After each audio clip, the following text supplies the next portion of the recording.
Welcome all to yet another video on Dr. RS and you on the science of cosmetics and personal care products. Today we are in part 126. It's a revision of skin moisturization. Again, I am reiterating these from part 121. It is a revision and key points from parts 2 to 120 of the set of videos I have already posted. Right? So, if you want detailed explanation, you can go to those relevant videos. So, when you talk about skin moisturization, the relevant part of the skin is the outermost layer of the skin called the horny layer or the stratum corneum. Right?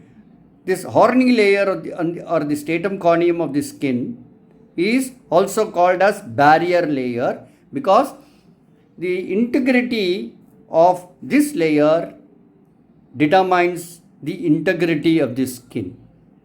Right? So, if the horny layer has to be healthy, it has to maintain 15 to 20% of its weight as moisture. And when the moisture drops below this level, the skin can become dry, susceptible to skin problems. Right? So, unless or otherwise this moisture level is maintained, you can't maintain a healthy skin. Right? So, the entire moisturization or moisturizing products in cosmetics aim in maintaining this moisture level of the skin, right, or the moisture level of the stratum corneum. Okay. If you see the horny layer, to come back, horny layer is a structure which we can envisage as a brick and mortar. We have already explained this. In the bricks, there are molecules called natural moisturizing factors. Some of the natural moisturizing factors, well-known natural moisturizing factors, are hyaluronic acid, sodium lactate, pyrrolidone, carboxylic acids. What these natural moisturizing factors do? They constantly bring in moisture from the atmosphere when the external humidity is very high, or from the inner layers of the cell to keep the stratum corneum moisturized. And these cells are cemented by a group of lipids called ceramide lipids. These ceramide lipids have the ability to hold moisture. So, natural moisturizing factors bring in moisture and the ceramide lipids hold moisture. So, with this in background, what are the ways to moisturize the skin through a cosmetic product? When generally a skin can become dry when the external humidity drops. This can happen during winter, cold seasons, or when you are continuously in an air conditioning atmosphere. The external humidity can drop. When the external humidity drops, the skin continuously loses moisture to maintain the balance between the skin and the external atmosphere. Most of the cosmetic products address the conditions of dry skin that happens because of drop in the external humidity. The skin can also become dry when you use harsh detergents continuously on your skin. Right? So, external humidity dropping or using harsh detergents to cleanse your skin continuously, or washing vessels with your hand, using harsh detergent, the skin can become, the stratum corneum can get damaged and the stratum corneum lipids can be lost and your skin can become dry. So, what are the ways to moisturize the skin? The ways to moisturize the skin are supply moisture. How you can supply moisture to the skin? You can supply moisture to the skin through natural moisturizing factors. So formulate your product with natural moisturizing factors like sodium lactate, hyaluronic acid, pyrrolidone carboxylic acids. Some of the natural moisturizing factors, there are many. So you can formulate, and also some of the humectants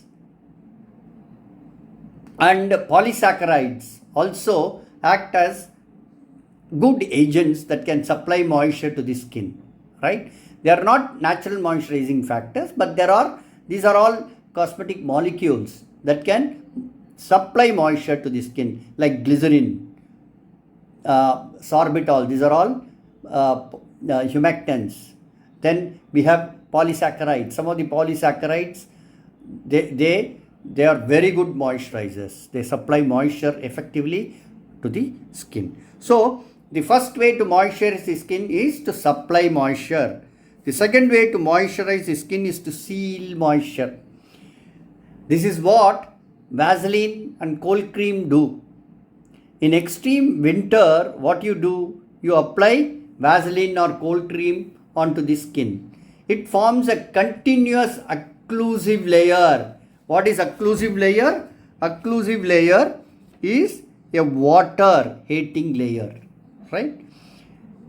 So what happens when you form a continuous occlusive layer on the skin? It seals the moisture into the skin and it does not allow the moisture to evaporate, even if the humidity is low. So the moisture evaporates the skin. When the moisture evaporates from the skin, the temperature of the skin drops. So it is a natural mechanism for the skin to maintain the skin temperature, right? Maintain the temperature, right? If you seal the moisture, the skin temperature can go little higher. So in a winter, it is okay. In a winter condition, you can afford to increase the skin temperature and then seal moisture. You can't use this technique of sealing the moisture onto the skin in a dry, hot, dry weather. In Delhi at 45 degrees, summer, humidity very low because it's a dry, hot weather. In dry, hot weather, if you apply an occlusive layer, there is a danger of the skin temperature to go up. So you have to be very, very careful. The only way to moisturize the skin during hot, dry weather is to supplement through fruit juices and electrolytes, right, constantly, so that you will prevent skin dryness and also prevent sunstroke. What is sunstroke? The skin loses moisture without you knowing it's losing moisture. In hot, dry weather it happens. And when this water is lost, the blood volume decreases, and when the blood volume decreases, the blood to the brain decreases and you get a stroke. So that is sunstroke. So be careful. During winter, you supplement through fruit juices and electrolytes, right? So sealing moisture is very, very effective in a cold, dry conditions, right? The third is improve the inherent nature of the skin to hold moisture, right? So what happens? I told you ceramide lipids have the ability to hold moisture, while the natural moisturizing factors bring in moisture from the inner layers of the cell and from the external environment. The ceramide lipids hold the moisture. So you can formulate the product with polyunsaturated fatty acids, which are building blocks of the group of lipids, ceramide lipids. So you strengthen the ceramide lipids also. So by improving the level of ceramide lipids, you also improve the inherent nature of the skin to hold moisture. right? So the three ways to moisture the skin is to supply moisture, to seal moisture, and to improve the inherent nature of the skin to hold moisture. Be a caution, don't seal moisture onto the skin. Don't use this technique during hot, dry weather. Good luck. Thank you.